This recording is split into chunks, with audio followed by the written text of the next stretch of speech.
الحمد لله رب العالمين والعاقبة للمتقين والصلاة والسلام على سيد المرسلين وعلى آله وصحبه أجمعين. أما بعد فأعوذ بالله من الشيطان الرجيم. بسم الله الرحمن الرحيم. نون والقلم وما يسطرون ما أنت بنعمة ربك بمجنون وإن لك لأجرا غير ممنون وإنك لعلى خلق عظيم. حضرات 29ویں پارے کی ہم نے تلاوت سنی اور یہ سورۃ القلم کی آیتیں ہیں جسے میں نے آپ کے سامنے پڑھا. مکی صورت ہے. اس سے پہلے کی صورت جو تھی سورۃ الملک، تبارک الذی بیدہ الملک، 29ویں پارے کی پہلی صورت تھی. اس میں توحید کا تذکرہ تھا اور اس دوسری صورت میں 29ویں پارے کی رسالت کا تذکرہ ہے. رسول اللہ صلی اللہ علیہ وسلم کی رسالت کا تذکرہ. پہلی صورت جو ہے سورۃ الملک، اس کے بڑے فضائل ہیں. خاص طور پر جو آدمی اہتمام سے رات میں اسے پڑھ کر سوئے، 30 آیتیں عذاب قبر کی حفاظت کے لیے. یہ بڑی مفید صورت ہے، اسے ضرور پڑھنا چاہیے، یاد کرنا چاہیے. جو آدمی اس کا اہتمام کرتا ہے، فضائل ہے کہ عذاب قبر کے موقع پر اگر بندے کو ایسی حالت اللہ نہ کرے آ جائے تو یہ صورت آ کر جو ہے وہاں پر بڑا مجادلہ کرتی ہے، مخاصمہ کرتی ہے. تو اس لیے اس صورت کو اہتمام سے رات میں پڑھنے کا معمول بنائے. اور اگر کوئی آدمی اپنے مرحومین کے لیے مختصر وقت میں قرآن پڑھنے کا عادی ہو تو ضرور اس صورت کو پڑھتے ہوئے ان کے ایصال ثواب کی نیت کرے. یہ جو دوسری صورت جس کی آیتیں پڑھی سورۃ القلم، اس صورت کے ان آیتوں کے مفاہیم سے پہلے سمجھیے مکہ المکرمہ میں جو بہت بڑے درجے کے نالائق اور ناہنجار قسم کے لوگ تھے، ان میں سے ایک آدمی تھا ولید بن مغیرہ. یہ بڑا مالدار آدمی تھا اور 10 لڑکے تھے اس کے. ایک تو مال، اوپر سے 10 لڑکے نے اس کے دماغ کو خراب کر دیا تھا. اس کا مستقل کام تھا رسول اللہ صلی اللہ علیہ وسلم کو تکلیف دینا. اور اس آدمی نے یہ تک مشہور کر دیا کہ رسول اللہ صلی اللہ علیہ وسلم نعوذ باللہ مجنون ہے، پاگل ہے. اللہ تعالیٰ نے اس صورت میں 4 دلائل بیان کیے کہ رسول اللہ صلی اللہ علیہ وسلم نعوذ باللہ کیسے پاگل اور مجنون ہو سکتے ہیں. ان 4 دلائل کو سمجھنا ہے.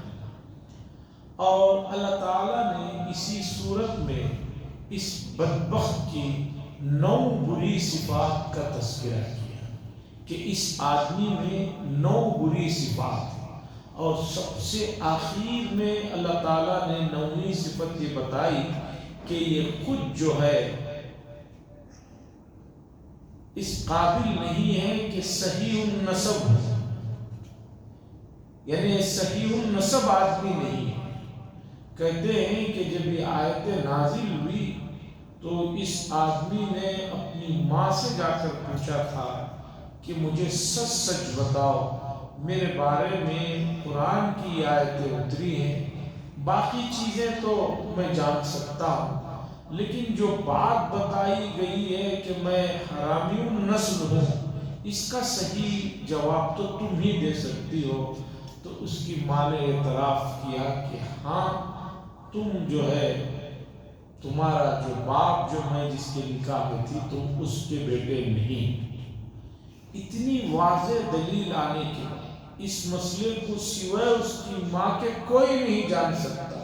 قرآن نے بتایا. اب تو کم از کم ایمان لا لینا چاہیے کہ یہ اللہ کا کلام ہے. اس لیے کہ جس بات کا خود اسے نہیں پتا ہے، کسی کو نہیں پتا ہے سوائے اس کی ماں کے، قرآن اب تو اللہ کا کلام ہے، اسے مان لینا چاہیے تھا، لیکن جن کی تقدیر میں بدبختی ہمیشہ کے لیے لکھ دی گئی ہو، اور وہ بھی رسول اللہ صلی اللہ علیہ وسلم کی شان میں گستاخی کرنے کی سزا تو ملنا ہے، تو وہ اسی حالت میں مر۔ اللہ فرماتے ہیں نون، یہ حروف مقطعات پہلے بھی بتا چکا ہوں، اس کے معانی کو جاننا یا اس کے پیچھے لگے رہنا یہ صحیح لا حاصل ہے، اس لیے کہ اس کے معانی اللہ کے علاوہ صحیح بہتر کوئی نہیں جانتے۔ والقلم، اللہ فرماتے ہیں اور قلم کی قسم، اور جو کچھ اس سے لکھا جاتا ہے اس کی قسم۔ قلم سے کون سا قلم مراد ہے؟ تین اقوال۔ پہلا قول یہ ہے کہ سب سے پہلی چیز اللہ نے جو قلم کو پیدا کیا، پیدا کرنے کے بعد فرمایا تھا اکتب، قلم نے پوچھا کیا لکھا؟ اللہ نے فرمایا کہ قدر، تقدیروں کو لکھو، تو یہ وہ قلم ہے جس کی اللہ نے قسم کی۔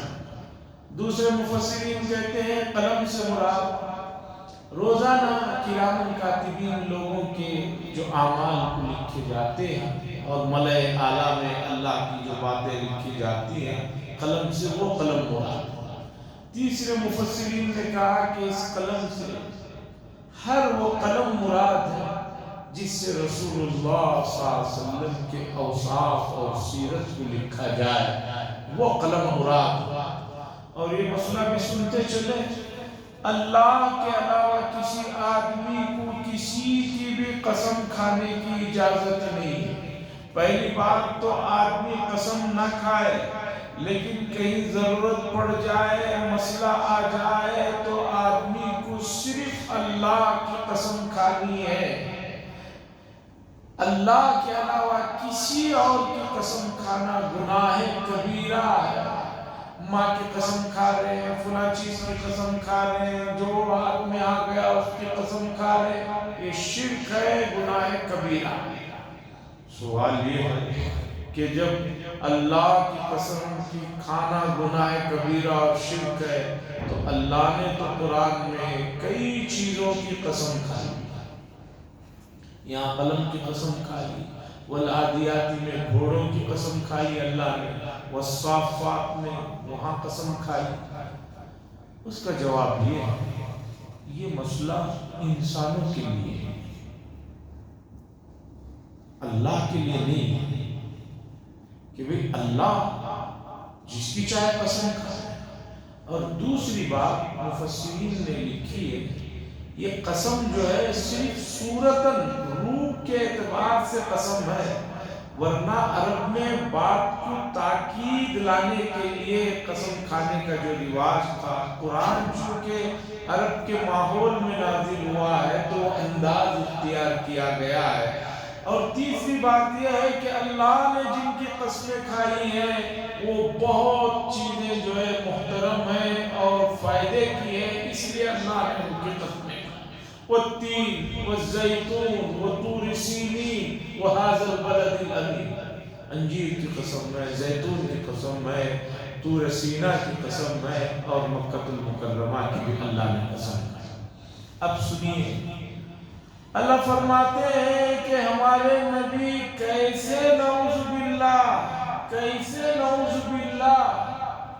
مجنون ان کو کہا جا رہا ہے یا پاگل کہا جا رہا ہے۔ والقلم وما یسطرون، اگر ایسا ہوتا تو کسی پاگل اور مجنون کی سیرت پر اتنا نہیں لکھا جاتا جتنا ہمارے نبی کی سیرت پر آج تک لکھا جا رہا ہے۔ رسول اللہ صلی اللہ علیہ وسلم کی سیرت پر اتنی کتابیں ہیں کہ اس کا احاطہ مشکل ہے، ہر زبان میں رسول اللہ صلی اللہ علیہ وسلم کی سیرت پر کتاب لکھی جا رہی ہے، ہمیں ذرا بتاؤ کہ پاگل شخص کی نعوذ باللہ کون تاریخ لکھتا ہے، کون سیرت لکھتا ہے؟ یہ سب سے بڑی دلیل ہے کہ جن کو تم نعوذ باللہ مجنون کہہ رہے ہیں وہ مجنون نہیں ہے۔ اور میں بتاؤں مسلمان تو مسلمان، غیر مسلموں نے بھی اتنی رسول اللہ صلی اللہ علیہ وسلم کی سیرت پر کتابیں لکھی ہیں کہ آپ سرچ کریں گے تو آپ کو اندازہ ہوگا آپ کس نبی کے نام لینے والے ہیں کہ ان کی شان میں کتنے لوگوں نے کیا کچھ ان کی مدح سرائی کی ہے۔ اور قریب میں ایک عیسائی نے دا 100 نام سے ایک کتاب لکھی، دنیا کے 100 بڑے لوگ، 100 متاثر کن لوگوں کی تاریخ لکھی، اور آپ کو معلوم ہے لکھنے والا عیسائی ہے، امریکی ہے۔ اس نے ان 100 لوگوں کی آدم علیہ السلام سے لے کر تقریباً 50 سال پہلے تک کے 100 لوگوں کی اس نے جو ہے تاریخ لکھی کہ یہ 100 لوگ ہیں جنہوں نے اب تک کی تاریخ انسانی پر رول ادا کیا ہے، متاثر کیا ہے۔ ان 100 لوگوں میں اس نے پہلے نمبر پر حضرت محمد عربی صلی اللہ علیہ وسلم کی تاریخ لکھی۔ کتاب جب آئی بازار میں ہلچل مچ گیا، عیسائی دنیا میں ہلچل مچ گیا، لکھنے والا عیسائی اور پہلے نمبر پر حضور صلی اللہ علیہ وسلم کو رکھا ہے۔ لوگ تو سوچ رہے تھے کہ حضرت عیسیٰ علیہ السلام کو رکھے گا۔ اس نے دوسرے ایڈیشن میں اس کا جواب دیا کہ میں نے 100 لوگوں میں پہلے نمبر پر اس لیے محمد عربی صلی اللہ علیہ وسلم کو رکھا کہ میں نے جو تاریخ پڑھی اور احوال جانا تو دنیا میں سب سے زیادہ اگر کسی نے اپنی زندگی سے لوگوں کو متاثر کیا ہے تو محمد عربی صلی اللہ علیہ وسلم۔ الفضل ما شہدت به الاعداء، عربی کا مقولہ ہے بات میں دم تو تب ہوتی ہے جب دشمن اس کی شان، اپنے تو دیتے ہی نہیں، اپنے اپنوں کی تعریف کرے تو کوئی زیادہ کمال نہیں، دشمن گواہی دے، دشمن شہادت دے تو کوئی بات ہے۔ الفضل ما شہدت به الاعداء۔ آگے چلیے، دوسری دلیل، نون والقلم وما یسطرون ما انت بنعمت ربک بمجنون۔ دوسری دلیل آپ کے نبی ہونے کی اور آپ کے بڑا ہونے کی یہ ہے کہ اللہ تبارک و تعالیٰ کا فضل آپ کے ساتھ ہمیشہ شامل حال ہے، اور جس شخصیت کے ساتھ اللہ کا فضل اور اس کی رحمت شامل حال ہو، بتاؤ تو ذرا وہ آدمی کیسے نعوذ باللہ مجنون ہو سکتا ہے۔ اور اللہ کا کتنا فضل تھا رسول اللہ صلی اللہ علیہ وسلم پر، اس کا اندازہ لگانے کے لیے بہت وقت چاہیے، لیکن 2 اشارے دیتا ہوں سمجھو۔ معراج کی رات میں بیت المقدس میں تمام انبیاء علیہ السلام کی آپ کے ذریعے سے امامت فرمائی گئی۔ بتائیے کہ اس سے بڑا کیا فضل اور کمال ہو سکتا ہے؟ موسیٰ علیہ السلام نے دنیا میں اللہ کو دیکھنے کی فرمائش کی تو اللہ نے فرمایا لن ترانی، دنیا میں نہیں دیکھ سکتے، اور میرے محبوب کو دکھانا تھا، آسمانوں پر بلا کر لے جایا گیا، اور وہاں پر جو کچھ ہوا اس کی تفصیلات نہ سمجھ سکتے ہیں، نہ ان لمحات کو سمجھایا جا سکتا۔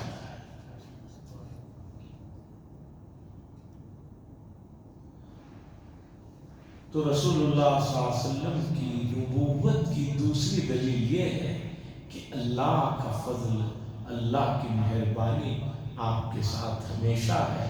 دنیا نے دیکھا جن لوگوں نے مکے سے نکالا تھا وہی لوگ مکہ المکرمہ میں رسول اللہ صلی اللہ علیہ وسلم کے سامنے ہاتھ باندھ باندھے ہوئے کھڑے ہیں اور کہہ رہے ہیں کہ آپ بڑے کریم ہیں، بڑے مہربان ہیں اور آپ سے مہربانی کی امید ہے۔ حدیثوں میں آتا ہے کہ جب بھی کسی آدمی نے کوئی ملک فتح کیا ہے تو ملک میں فاتح جب بھی داخل ہوئے ہیں تو سینے کو تان کر، سروں کو اٹھا کر بڑائی اور تکبر اور رعب سے داخل ہوئے ہیں۔ رسول اللہ صلی اللہ علیہ وسلم مکہ المکرمہ فتح ہوا ہے بغیر کسی پریشانی کے، اور آپ داخل ہوئے ہیں مکہ المکرمہ میں تواضع اور انکساری اور عاجزی کا یہ عالم ہے۔ حدیث میں آتا ہے کہ رسول اللہ صلی اللہ علیہ وسلم کا سر مبارک اتنا جھکا ہوا تھا اونٹ پر، کجاوا چلتے ہوئے جب اونٹ چلتا ہے تو اس کا کجاوا جب آگے پیچھے ہوتا ہے تو حضور صلی اللہ علیہ وسلم کی پیشانی مبارک سے کجاوا لگ رہا ہے۔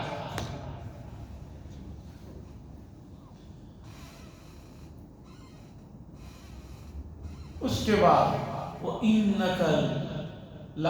اس کے بعد اللہ نے فرمایا نون والقلم وما يسطرون ما انت بنعمت ربك بمجنون وان لك لاجرا غیر ممنون۔ اور تیسری دلیل آپ کے لیے نہ ختم ہونے والا اجر ہے، نہ ختم ہونے والا ثواب ہے۔ مفسرین نے کہا اس میں اشارہ ہے اس بات کی طرف قیامت تک کے لیے آپ کی شریعت کو رکھا جائے گا۔ آپ کے بعد کوئی اور نبی نہیں آئیں گے اور نہ کوئی اور شریعت آئے گی۔ جب کوئی اور نبی اور شریعت نہیں آئے گی تو قیامت تک جتنے بھی لوگ اللہ اللہ کہیں گے ان کا ثواب جیسے ان کو ملے گا، رسول اللہ صلی اللہ علیہ وسلم کے ذریعے سے انہیں یہ سب ملا ہے تو رسول اللہ صلی اللہ علیہ وسلم کے لیے اجر نہیں ختم ہوگا، یعنی الدال علی الخیر کفاعلہ۔ کوئی نئی شریعت آنے والی نہیں ہے تو بتاؤ جس شخص کو تم یہ کہہ رہے ہو کہ وہ نعوذ باللہ مجنون ہے، بتاؤ ایسے شخص کے لیے ان کا نام اتنا بلند کیا گیا ہے، ان کی ذکر اتنا زیادہ ہو رہا ہے۔ 1450 سال گزر گئے ہیں، دنیا کا کون سا کونا ہے، دنیا کا کون سا ملک ہے، دنیا کا کون سا علاقہ ہے جہاں پر رسول اللہ صلی اللہ علیہ وسلم کا اسم گرامی نام بلند نہ ہو رہا ہو؟ بتاؤ کوئی آدمی اگر مجنون ہو تو کیا اس آدمی کا تذکرہ اتنے سالوں تک اتنے دنیا کے علاقوں میں چلے گا؟ دنیا میں پاگل بھی گزرے ہیں لوگ تو ان کو زندگی میں یاد نہیں کرتے، مرنے کے بعد کیا ان کا تذکرہ کریں گے؟ یہ نبی تو ایسے ہیں کہ ان کا تذکرہ اور ان کے لیے اجر نہ ختم ہونے والا اجر ہے، قیامت تک کے لیے ان کے لیے اجر لکھ دیا گیا ہے، اس لیے کہ ان کے بعد کوئی اور شریعت نہیں، کوئی اور نہیں، کوئی وقت ایسا نہیں جس میں اشہد ان محمد رسول اللہ کی صدائیں دنیا میں بلند نہ ہو رہی ہو، درود پاک نہ پڑھا جا رہا ہو۔ نمازوں میں، نمازوں کے علاوہ ہم لوگ اپنی زندگیوں پر دوسروں کو قیاس مت کریں کہ ہم تو جمعہ کو بڑی مشکل سے پڑھتے ہیں یا مہینے میں پڑھتے ہیں یا رمضان میں پڑھتے ہیں۔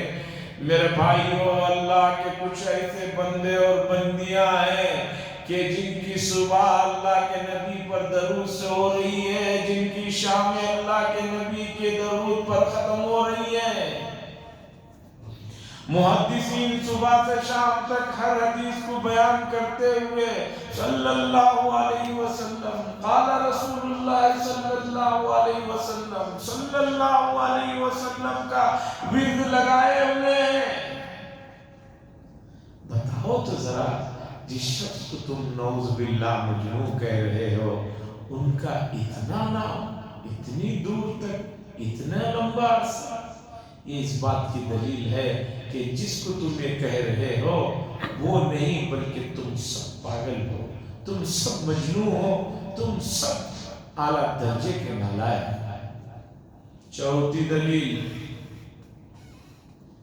وَإِنَّكَ لَعَلَىٰ خُلُقٍ عَظِيمٍ، اور بے شک آپ بہت بلند اخلاق کے مقام پر فائز ہیں۔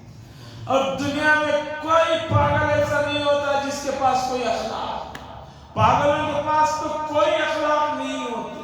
ان کو لوگ کیوں پتھر مارتے، ان کو لوگ کیوں دھتکارتے، کیوں ان کے پاس کوئی اخلاق نہیں، کوئی تمیز نہیں، اور آپ اخلاقیات کے بالکل آخری سرے پر ہیں۔ اور رسول اللہ صلی اللہ علیہ وسلم کے اخلاق کا کیا تذکرہ کریں، اس کا کیا نمونہ پیش کریں۔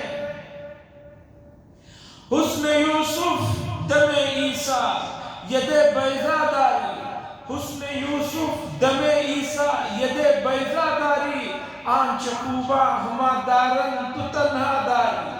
عیسیٰ علیہ السلام کے یوسف علیہ السلام کی جو خوبصورتی کا بہت چرچا ہے، اسی طرح عیسیٰ علیہ السلام کے پھونکنے سے جو بیمار لوگ تندرست ہو جاتے تھے، حضرت موسیٰ علیہ السلام کا ید بیضا روشنی والا ہاتھ، یہ جو تمام صفاتیں ہیں، آنچ خوبا ہما دارن تو تنہا داری، وہاں تو الگ الگ لوگوں میں الگ الگ جو ہے خوبیاں تھی، اور اے نبی آپ اکیلے سے ہیں کہ ان تمام خوبیوں کا متفرق، تمام خوبیوں کا آپ مجموعہ ہیں۔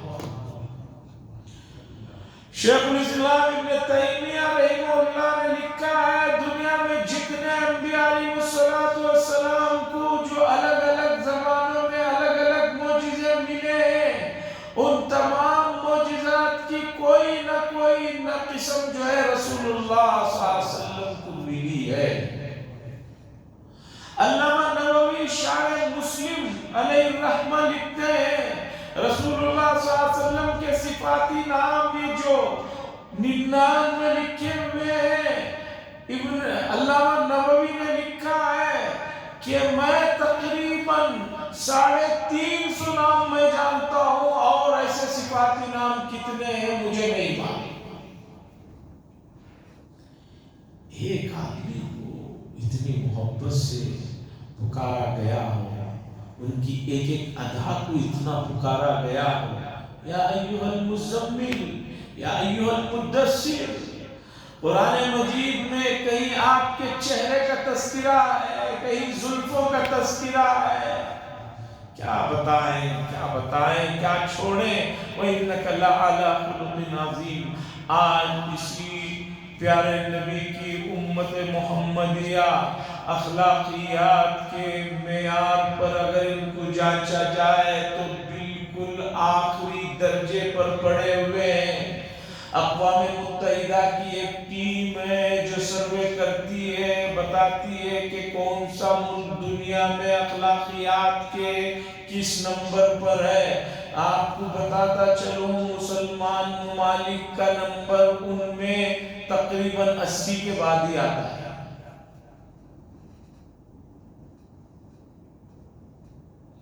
عزیزان گرامی، اخلاقیات یہ نہیں ہے ایک آدمی نے آپ کے ساتھ بات کیا، مسکرایا، آپ نے اسے بدلے میں مسکرا کر بات کر دی، یہ کوئی برابر کا معاملہ ہے۔ اس نے مسکرایا، آپ نے مسکرایا۔ اخلاق تو یہ ہے کہ وہ جفاکشی پر تلا ہوا ہے، پھر بھی آپ جو ہے اس کے ساتھ صلہ رحمی کر رہے ہیں، یہ ہوتے ہیں اخلاق۔